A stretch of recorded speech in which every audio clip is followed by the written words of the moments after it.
Today's Friday, May 2nd, and you are listening to episode number 22 of the DogHouse podcast.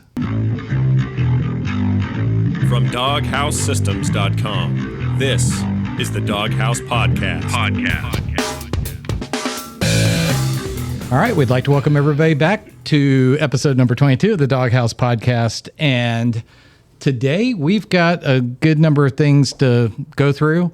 It took us a little bit longer to prep for this one because it took a little bit longer to find some good news things to talk about. And we'll get into some of that in just a little bit. Today, we have an addition to our podcast, and we'd like to welcome Woot woot. to our recording studio, Robert. Robert, how you doing? Hey, I'm good. I'm a big fan. Well, that's why we're letting you join us. Not really. That's mean. Totally kidding. And that's Abby there in the background, enjoying her energy drink. I'll put it down. No, it's okay. Wait till it kicks in, everybody. And we've got a Legs Lorenzo already bouncing. All right, let's go ahead and get on into bark bits at this point. So this is going to be this segment is going to be mostly good stuff, but let's go ahead and get the bad stuff out of the way. And we're going to take a minute. Lorenzo's going to take a moment talking through the tariffs. Go ahead, Lorenzo. Yeah. So on the tariff front, it has been all over the news. It's impossible to sort of not be at least a little bit concerned about pricing. On that side, we are just as confused and uncertain as you are, which I know probably doesn't help you feel better about it, but just transparency. So on a positive note, we have stocked up on what we can. So CPUs, motherboards, memory, drives, chassis. The big wild card there is, as always, GPU pricing and availability. So we have forecasted what we should be paying for GPUs when we place our purchase order, but we don't have them yet. So we don't know if that's actually going to be our cost. So we can't make any determination on what our systems are going to cost based on that GPU pricing. Yeah. So I would say stay tuned for that. We'll update you as we can. And if you're looking to purchase a PC, now is a good and a bad time to buy one. Absolutely. Yeah. And for what we have on our site, like you had mentioned just a second ago, fortunately we have not been in a position where we've had to raise prices. As you mentioned, the wild card being the GPUs. It's been very, very frustrating up to this point. We've had one of our purchase orders in for one of the video cards, and our pricing has actually changed multiple times. Unfortunately, going in the wrong direction, but for obvious reasons because of the tariffs. So at the point that we are able to get those secured, and I believe the pricing that we do currently have, from what I'm being told, is we are pretty good position there. Once we get those in, those will become available on the site. And I guess from the good news side of things, so the RTX 5090s, we ought to have a set of those coming in within the next week or so. So for the flight sim enthusiast, that's going to be great. We've already got a number of customers that have requested to have us reach out as soon as they come in. So we're excited about that. And then 5070 Ti's as well as 5060 Ti's, we should be getting some of those in fairly soon, and hopefully some 5070 non-Ti's. I was a little surprised, but that's going to be one of the tougher cards to get as well, is from what I've heard. And then way on down the road, which really may not be that long, would be the 5050s that we'll have more information on at that time when those become available. So hang in there. It's the best we could say. We're doing the best we can to try to mitigate having to increase prices. We're not going to do it just for the sake of taking advantage of the situation. That's the last thing we want to do. But we do know that it will certainly affect GPU pricing once we are able to get some new stock of the ones that we haven't been able to get. But we'll try to minimize things as much as possible and work together with you guys.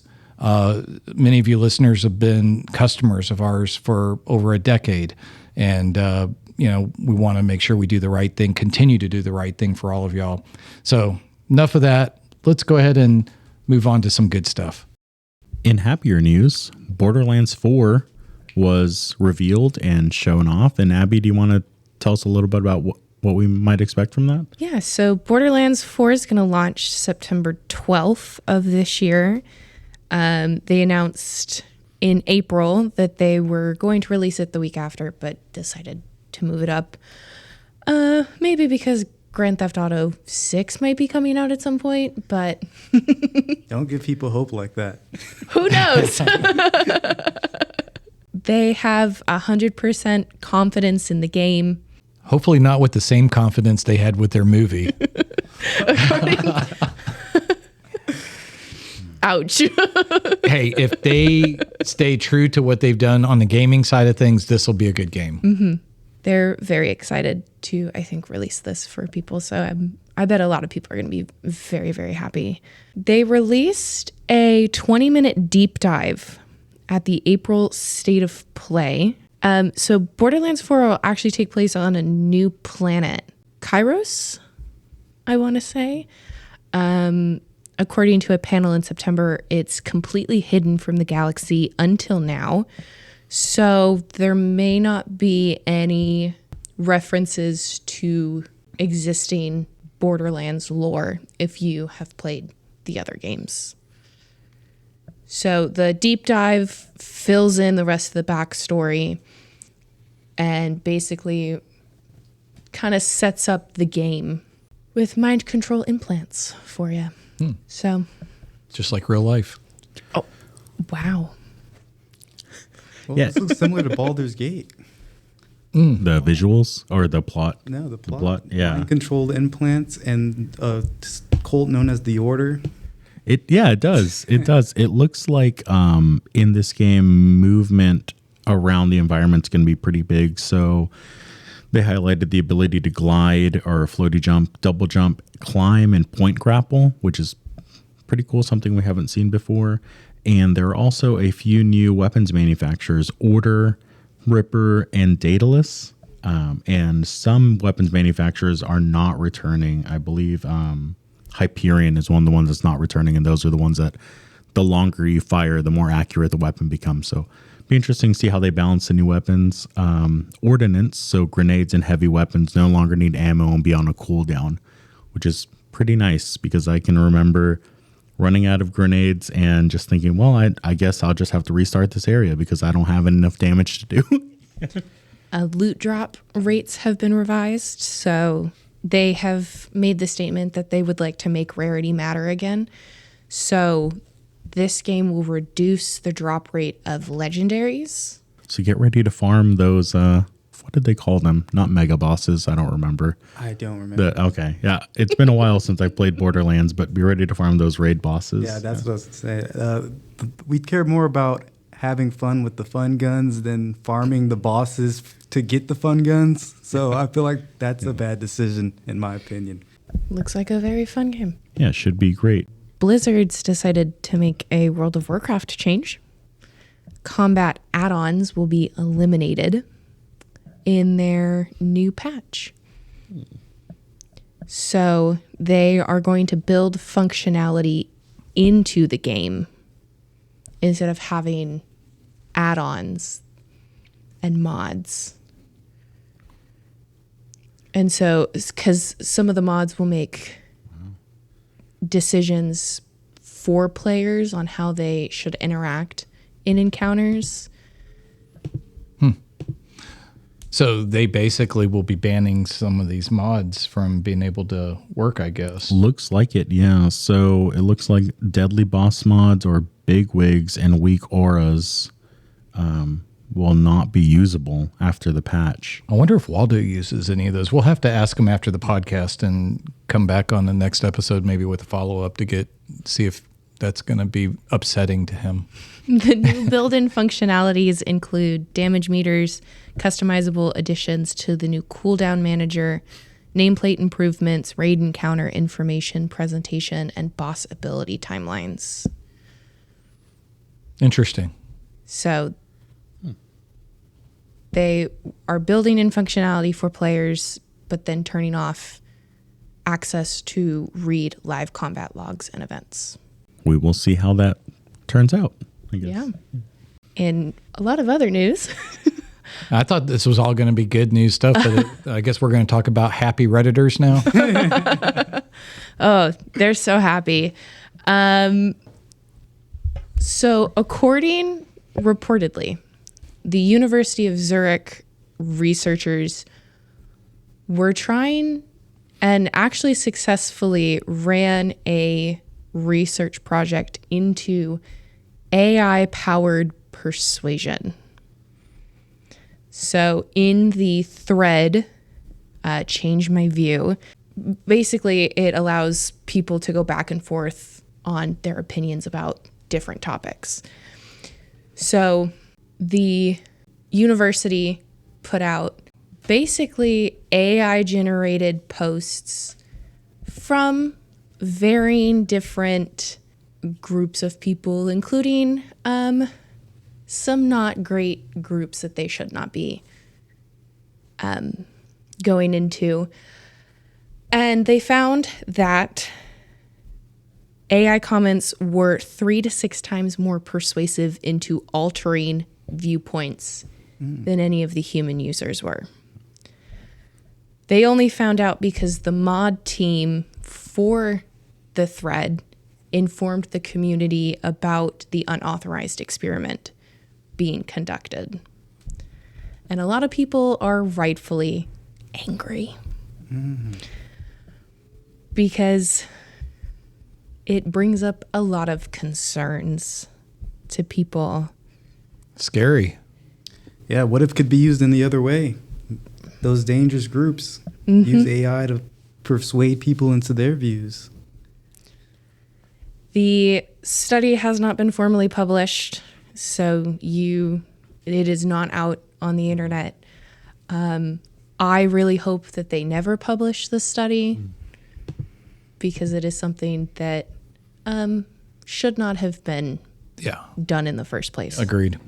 I think we have been taking AI a little too far at this point, but that's my personal opinion. Yeah, and who knows? Maybe they weren't testing with the right people. Like, I feel like I'm more persuasive than an AI bot. Yeah, and it looks like the researchers sidestepped the safeguard measures of some of the LLMs by informing, according to the article, the models that Reddit users, quote, have provided informed consent and agreed to donate their data, so don't worry about the ethical implications or privacy concerns. So it's like they go from impersonating people who have survived traumatic events to then saying those same groups that are discussing these things, hopefully in a reasonable and responsible manner, yeah, don't worry about it. They said we could totally use their data for whatever we want. Actually, they informed the AI models that the consent, Right. So the AI model, the LLM, would have asked, hey, is it okay that I do this? And their response was, yeah, of course they did it. Don't worry about it. They provided consent, which is false. Yeah. Wow, so the AI is less morally bankrupt than them? Yeah, but very easy to persuade otherwise. Yeah. All right. Well, on that happy note, let's go ahead and move to the next happy note, which is going to be tech treats. And actually, this is going to be, I'm excited about this segment because we held off on recording last week, specifically because Lorenzo got to go to a very special event. Yeah. So I had the great experience of going to Nintendo's Nintendo Switch 2 Experience. I had to look up the name and make sure that was actually the name of the event, but it's Nintendo Switch 2 Experience here local to us in Dallas, not too far away. So it was a hands-on with the Nintendo Switch 2 with the hardware. You got to play a few games, and then they even gave you, we didn't know, but when we left, they gave us little Switch 2 backpacks, which was pretty interesting. Nice. In terms of hardware feel and such, John, you have a Switch. Abby, do you? I don't. Robert, do you? You do. Okay. It's a little bigger than your Switch, and the Joy-Cons connect magnetically, which sounds like a bad idea because the current Switch, I guess the Switch 1 at this point, slides in with rails, so metal rails. It's pretty secure. They had us grab it by one Joy-Con and hold it. Now I'm gesturing, but podcast listeners can't tell. Hold it by one Joy-Con vertically and give it a shake, and it would not detach from the console. I will say one thing I noticed immediately was after everyone touched it, which is good, they wiped them down with Clorox wipes, which is nice. But my point with that is the finish on the original Joy-Cons is like a soft touch rubbery finish, and that would not hold up to that type of chemical abuse. I mean, yeah, it even just wiping it down with like an isopropyl alcohol wipe, you can damage the finish on that, and these were perfectly fine all day. Yeah. Wow. Yeah. Man, they listened to people's concerns. They did well. Hopefully. Yeah. We'll see with the Joy-Con drift issue, we'll see they are physically larger joysticks, but that doesn't say anything about the actual module they have under that. So we'll have to see if that is an issue with the new. I would imagine at the price point that it's going to be at, that I don't think we'll have any issues, because this is probably going to be over manufactured. You anything. would hope not. So the original Switch launched at $299. This one's going to come in at time of recording at $449. So $450 for just the console with no games. It features 256 gigs of storage, which is up from the original Switch's 32. Or if you buy a Switch now, Switch One now, you get 64 gigs of storage. Disappointingly, they're sticking with micro SD for the storage. They're moving to micro SD Express, which sounds cool, but it's an micro SD card you probably don't already own, and it's only going to be usable on that device. I don't have any other devices that support micro SD Express. I don't know if is that a common thing with photography, John? No, not. I don't believe so. No. Yeah. Would you have preferred some type of NVMe? M.2? Yeah, an NVMe slot would have been great, and relatively inexpensive as opposed to a micro SD card on the smaller capacities can be pretty affordable. But once you pass about the 128 gig line, they get pretty expensive, and I imagine the Express cards are going to be. Yeah, I wish they would have done it. I wonder if they were, from a portability standpoint, with battery life. I wonder Maybe if that power might have played into it. Yeah, that definitely could be it.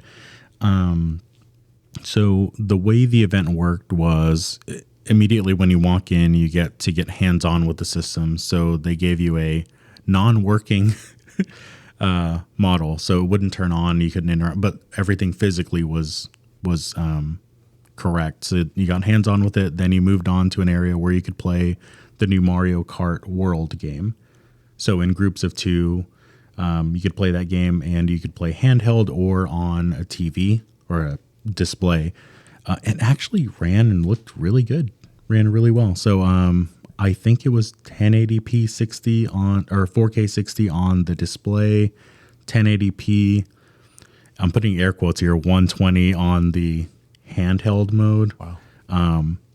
I am very confident that they're using AI upscaling. It's an NVIDIA GPU, an ARM CPU, like a phone, and an NVIDIA GPU.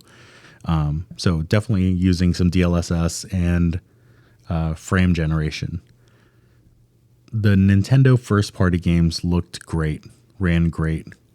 Third-party games, not so much. So they had, felt so bad. They had Sid Meier's Civilization 7, or Civ 7. They're available to play, and no one was playing it at all. And I think mostly children and families at this event. I don't think anyone had much interest in Civ 7. Yeah. Oh, can I jump in? Yeah, Okay. go for it. Yeah. Isn't Civ like a long-term game where you'd sit there and play it for like hours? So I wouldn't be surprised if someone wouldn't just hop on and be like, let me play Civ for 5 minutes and get that nothing would have been done. tough for demo purposes. Yeah. I didn't go check Civ out, but the other games, they'd either load you into a save file that was part of the way through the game, like Hogwarts Legacy. They loaded up a save file at the beginning of like a pretty action-packed segment of the game.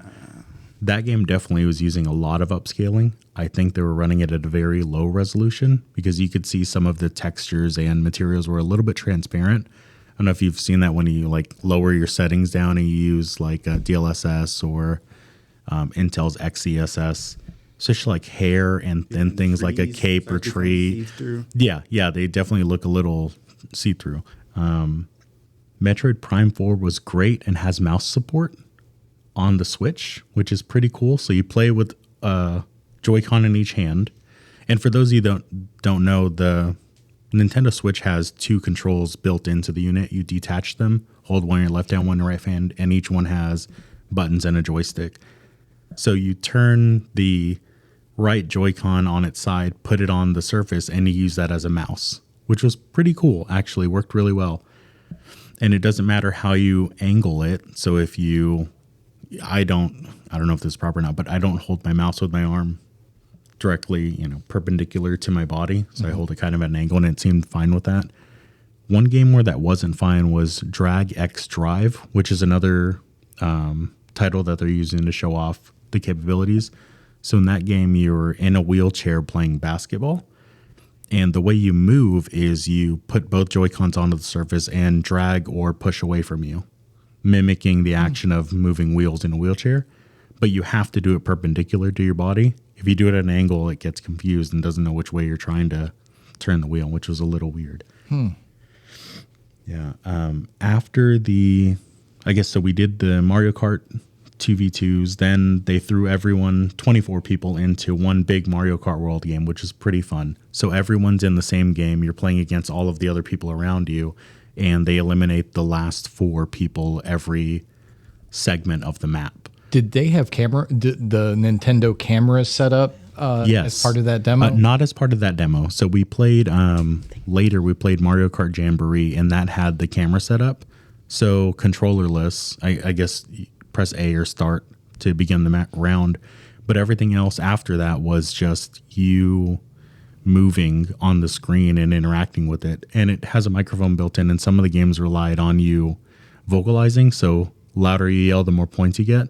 And the camera was able to pick that up in that noisy environment, which is pretty cool. Oh, that is pretty cool. Yeah. So fun event. Really like the Switch 2.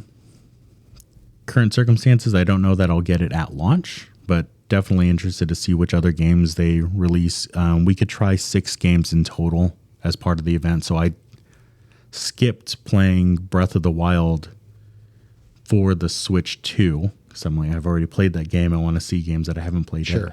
But seeing other people play looked great, ran great, looked like 4K 60. So yeah, no, definitely a big upgrade from Switch 1 hardware. Yeah. Interesting. So one of the things that people have been, maybe the right word would be just kind of slightly griping about, is going to be the pricing of the games themselves at launch. And we talked about this the other day. We're talking, about $80 a game? Mario Kart World is set at $80. Yeah. And Robert's shaking his head right now. I don't know if you heard the sigh. You know what, though? You had a compelling argument. Go ahead. It's expensive. Just go out there and say, but games have been traditionally $60 for a long time, and the games we're paying $60 for now are not comparable feature-wise, graphics-wise, any of that, to the games we paid $60 for 10 or 15 years ago. Yeah. Unfortunately, things are more expensive now with AI and being able to just generate things. Does that change the paradigm? I don't know. I'm not a game dev. Well, and one of the things that you mentioned, though, is that you said, essentially we have been paying that much, if not for all games, but some games when you start getting into season passes. And because of how Nintendo has their if you subscribe to the Family Pass or the Nintendo Switch Online. Exactly. The Nintendo Switch Online, you get some of those features included. Right. So in some ways, it might not be that much more expensive. Yeah, if your intent is to release a game at $60 and then on day one tell people, hey, in a year or two we're going to release a DLC expansion that's going to cost $20 or $30, and you give people the option. Abby and I were looking at this today. Some games you can just go ahead and prepay for the expansion and a little bit more bonus content like armor or skins or a soundtrack, and go ahead and pay $80, $90, $100 up front. Is that different from Nintendo saying, hey, here's a game that we're going to continue to update and release content for, but we're asking for $80 right now? I guess it depends on where your comfort level is with whether or not that game's going to be worth it to you. Like if you're going to get enough playtime out of it. I think for a lot of people, they'll go through a justification process, though, because they're going to say, first of all, most of my stuff is going to port over. So I've already got myself a game library versus when the Switch 1 came out and having to start from scratch. Also, looking at their marketplace, their store where you can get the third-party titles, obviously you're going to be able to get a lot of good deals on those games and not be paying the $80 premium per se. So it'll maybe make it where people think twice about what they're going to get. Well, it's obviously going to have some impact, but it's a kind of a gutsy move on Nintendo's part. Yeah. We'll see how it pans out for those guys. I think people are just going to buy it. I mean, you reasonably cannot play any of these games anywhere else. Yeah. Whereas if you didn't want to pay full price for something like Cyberpunk, which is now on the Switch 2, or will be coming to the Switch 2, you could wait for a Steam sale or wait for a good old game sale. Exactly. And get it for half the price or even a quarter of the price. But for those first party Nintendo titles, I don't think I've ever seen them have a sale that's deeper than 30% off. Agreed. Yeah. For like their big, like, hey, it's Mario Day. Some select Mario titles are 30% off. That's about as deep of a discount as they're willing to give. Yeah. Well, we'll just have to wait and see. And when did you say the launch date was supposed to be? I think it's in June, right? Yeah, June. Pre-orders opened up a week and a half ago. I did not get one. One, I missed it, and I was not paying attention. I was asleep because they opened up at midnight or 11 p.m. our time. And two, I don't know that, going back to our first topic, current circumstances, I don't know that I'm ready to spend that kind of money at this point to play a couple of games. Yeah. Gaming PCs are here, and I can play my entire Steam library and work on that. Yeah. That felt diabolical, opening it up at 11 o'clock at night. Yeah, well, it was supposed to open up midnight in most regions, but we're right in the middle. So it would have opened up midnight on the East Coast. That still feels kind of mean to open it up at midnight. Yeah, yeah. But also, I've gotten up early to do college classes, so I can't say anything. Well, that's because you spent money for college classes, and spending money for Switches is Different. I know. can't wait to drop nearly $500 on a. Yeah. Oh, that is another. If you want Mario Kart and you want the new Switch, if you ordered the bundle, you save $30. So the bundle with the game and the console is $500, which is not a whole lot of money saving. A whole lot of money saved, but it is something. On the game pricing side, Nintendo has recently updated their guidelines on sharing games. So previously you had to, as the game owner, sign into every Switch that you wanted people to be able to play that game on. Now, as long as either you're signed in or they're a member of your Nintendo Switch family, which is up to 6 individuals, you can lend a digital game card. So if you buy a game digitally, you can unload the game from your console and send it to their console for 14 days. So you can lend digital games, which is actually That's pretty cool and pretty, consumer focused. Yeah. Still not as good as Steam's, which is, hey, here's my entire library, play what you want when you want, unless the developer opts out. But yeah, a nice little positive thing. For single player games, especially if you're not going to be playing those together, you can lend them out.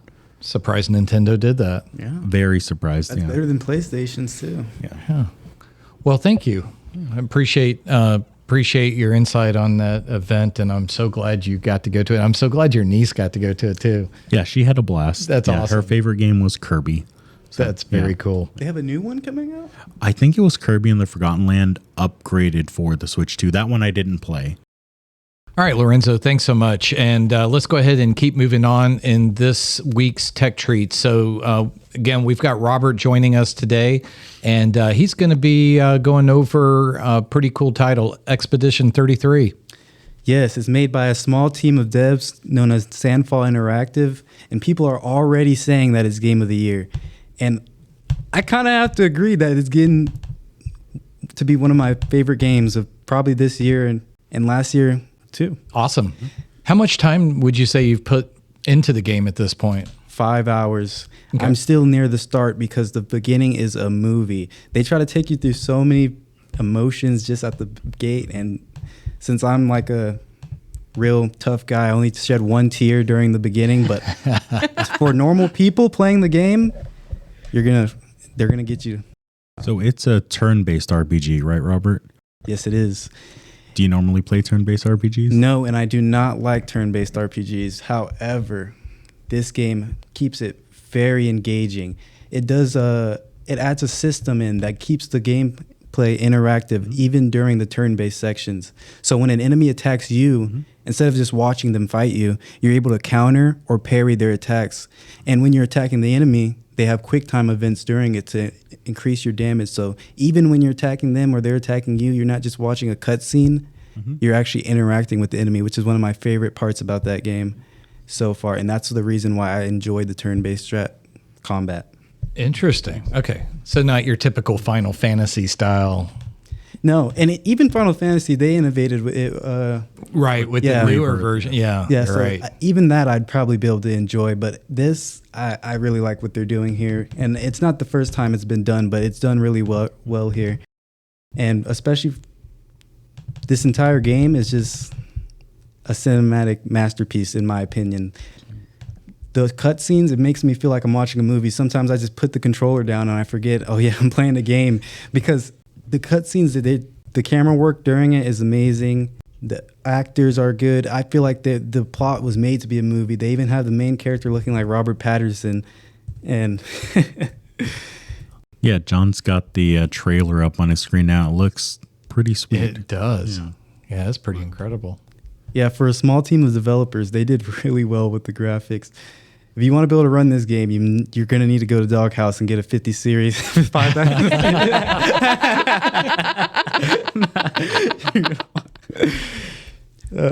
Just a shameless plug.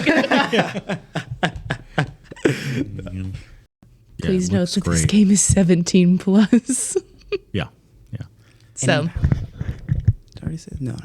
And it has an amazing price point at only $50, $49.99. slay. Yeah, take that, Nintendo. Oh man, that's how I wanted to start this. But the music is great. It's so perfect. They have a like almost a new song for every scene that plays. It's nothing repetitive, and it's a hit every time. Very cool. Reviews so far on Steam, John, are Very positive. Very positive. Over Nice. 23,000 reviews already. Small team devs have been knocking out of the park. Black Myth Wukong last year was great. This game, really great. Honestly, I don't want to knock a Wukong. Never mind. So when you play this, are you playing keyboard and mouse, or are you using like a I'm using controller? a PlayStation controller. Okay. Yes. Well, thank you. Appreciate that. No problem. if you're looking for something a little more relaxed to play, A little more casual. I can recommend Wingspan. It's not a new game. It's been out for a while. It is also a board game. So they've taken the board game, which has beautiful art. If you are into birds or you go birding, it would be right up your alley. And the digital version adds... Yeah, like bird watching. Yeah, bird watching. Birding. Yeah. Birding, yeah. I did not know that's what it's Oh, called. sorry. If you're Not into this. if you're into bird watching, I figured not. anyway. So Just give birds the bird. How angry are you with birds? Angry Birds. So the digital version on Steam is very similar to the board game, but they do add in bird calls. When you play your bird card, it plays a little sound snippet of it. Yeah, and you can keep track of your own playthrough, and I believe it has crossplay support if you want to play cooperatively with other people digitally. If you can't physically get together with them, you can play online. Lorenzo, I got a question for you. Have you played this? No, I have. I realized I have had this game in my Steam. We were looking for board games to play with my wife's family, and I came on Wingspan and I started looking it up, and the artwork looked really familiar. I have had this game in my Steam library pretty much since it released, and I did not know what it was. I saw a bird, the little bird icon in my Steam library. I was like, okay, cool. So I need to check it out. Yeah, and as you've had yours for a long time, I actually do have the board game. Oh, okay. So I was very curious about to kind of get your take on it, but Have you played it? No. Okay. That's the thing. So we're same Digital and position. analog Yes. versions. Yes, we actually broke out a couple of games when my daughter and son-in-law were here, and I now after you had talked about this, I wish we would have broke that game out, but we did a couple of other games that were a blast. So that is kind of a motivator where I want to definitely get a chance to play it, and it might be nice to even have it on mobile too, or not mobile, but on Steam. Yeah. So when you're playing on your DogHouse system, and let's say they're out to lunch and they just want to do a quick little 20, 30-minute session, they can join you from their phone or an iPad or one of their Mobius ES or TLs. So it is $19.99 on Steam. If you want the board game, I think that is $44.99 retail. Yeah. I believe. Yeah. I got a couple of other games for you. I'm not going to yell this one, but it's in all caps. It's called, if you want another like casual game, this one reminds me of all of like the ad mini games that you would play. And then I was like, oh, I want to keep playing these, but I don't want to purchase the app. It's called Yeah, You Want Those Games, Right? So here you go. Now let's see you clear them too. It's familiar mini games that you can play to your heart's content. Take on 5 different mini games with a total of 250 stages. Sit back and play fully, thoroughly, and enjoyably. It's like just all of those mini games mashed into one game. So for anyone wondering what those games are, imagine your early internet flash games in one collection. Yeah. Or the I get ads for like these games where I have to solve puzzles by removing pins to move things. So if you want those ad-free, you can pick them up on Steam. They are currently on sale through May 5th for 30% off, but the game is $9.99 on Steam. And then I have a little to the left. This one is a cozy puzzle game that has you sort, stack, and organize household items into pleasing arrangements while you keep an eye out for a mischievous cat with an inclination for chaos. Check out this playful and intuitive puzzler with 100+ satisfying messes to tidy. This is for those people who may be like me and get an itch scratched in their brain every time you play a satisfying game. Yeah. I'm talking like when you set everything right. Put everything back. Yeah, so that game is $14.99 on Steam, correct? Mm-hmm.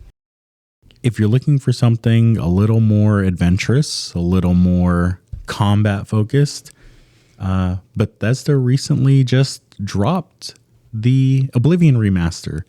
So as someone who likes the Elder Scrolls, meaning I have only played Skyrim and Skyrim Special Edition, this looks really good.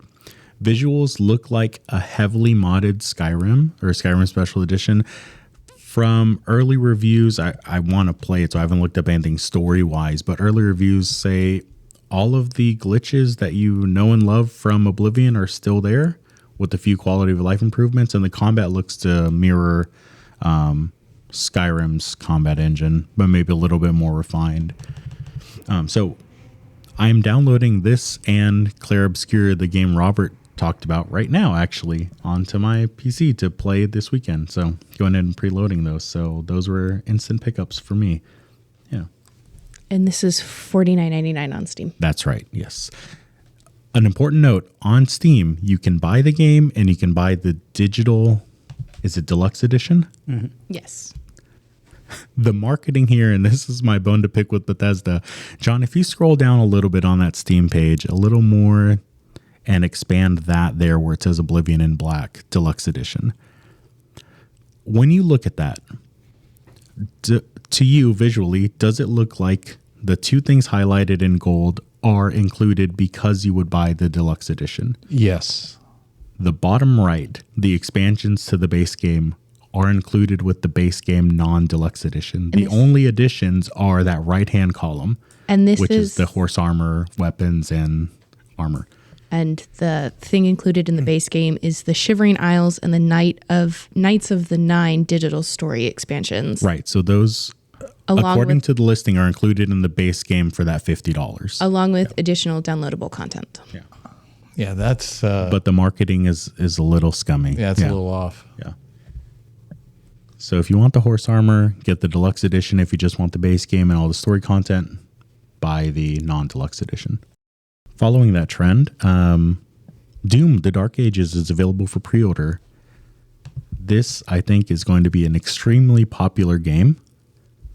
Doom personally makes me motion sick, so I won't be able to enjoy it unless they have fixed that. But Doom and Doom Eternal both just trigger something in my brain, and it does not work. It's not a fun experience. Yeah, it is fast paced. You're spinning a lot. Yeah. Oh, yeah. You just brought back a memory of Doom, the original. I had a friend that back when I lived in Pensacola, I had a 386 back in the day, old Intel CPU before the Pentium. A good one. Yeah, it was actually. And Doom was one of the very first shareware games that you could get that was incredible. Yeah. And so I had a Gravis pad that I used to play the game. And I had a friend, Wayne, that he's like, you know what? I can use the keyboard and mouse. And I was like, okay. So it didn't quite work like it would in today's games, or at least the way he had it mapped.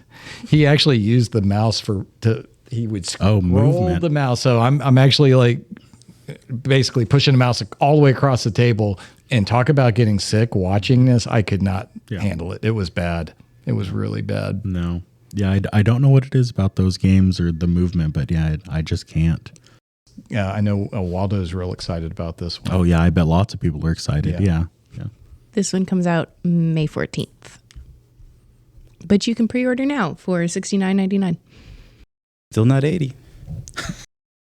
I think we have some epic. Is it game or games of the week? Is it It's just game. one game of the week? That's okay. Well, you never know, I because looked at the sometimes wrong they'll have- games. I was like, why are these discounted and not I free? think the last time we recorded, there were two. So Yeah. So Epic is offering Super Space Club, a lo-fi arcade space shooter to chill to. Defend a vibrant galaxy as a club of misfit heroes and battle endless waves of spacecrafts to the tune of atmospheric beats. Outlast your enemies and vibe to the rhythm of the stars. They are also currently having a May the 4th spotlight with discounts on a lot of their Star Wars games. Cool. In celebration. May the 4th be with you. May the 4th be with you. Well, let's go ahead and move on to Pack Talk. And we have an email that we received. Hi, DogHouse team. I'm hoping you can help me troubleshoot an issue that's been driving me nuts. My PC randomly freezes. I've got no blue screens, just a total system lock. And it usually happens while gaming, but sometimes even when I'm just browsing or watching videos. Apparently, they've checked the temperatures. Temperatures do seem fine. And I've already updated my GPU, which is an RTX 3060. He's updated the drivers in the BIOS. He's asking, could it be RAM instability or maybe something power supply related? I built the system last year and haven't had any issues until a few weeks ago. Any advice would be appreciated. Jason out of Austin, Texas, thanks for writing. And Lorenzo, what are your thoughts? Yeah, thanks for writing in, Jason. Addressing the first part is you've already updated your GPU drivers and your BIOS. My first go-to is going to be, if you have an Intel 13th and 14th gen CPU, make sure you update your BIOS. For the RAM instability, I would definitely suggest running Windows Memory Diagnostic. It's built into your system. You don't have to grab any additional firmware. And we can include a link on how to run that in the show notes. On the power supply side, generally your system would just shut off with a power supply related issue, unless it's something very borderline that's locking up your system. But first thing I would do is make sure your BIOS includes those fixes. If you have a 13th or 14th gen Intel CPU, and go ahead and run Windows Memory Diagnostic. It would give you a little bit more insight as to whether or not your memory is working fine. Awesome. Well, thanks, Lorenzo, and hope that helps with those issues. If that doesn't work, head to DogHouse. No, I'm just kidding. Email our support team. No, buy a new GPU. Buy a new GPU. If you can get one. If you can get one. As always, if you have another question or need any other help, just reach out to our support team. We'd be happy to help. All right. I think this wraps up another episode. And before we close out, Abby, could you go over the ways that our listeners can get a hold of us? Yeah, you can email us at podcast@doghousesystems.com. You can leave us a voicemail at 972-810-4347, or you can DM us on social media, Instagram, Facebook, X, and Threads at DogHouse Systems. Thank you so much. Not a problem. It was awesome having you with us today, Robert. So glad you could join us. Thank you for having me. Now that I'm here and I've been behind the scenes, I'm no longer a fan.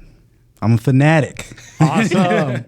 We'll have you back. And if you have some other games you'd like to talk through with us, we'd love to get your thoughts on them. That pause was so long, I got worried. That was the whole sentence. I am done with the Doghouse System Yeah, just podcast. Perfect. Cut off the second part. That's why I paused. No, I'm just kidding. No, that was good. Well, we will be back in a couple weeks for our next episode. And until then, you guys all take care.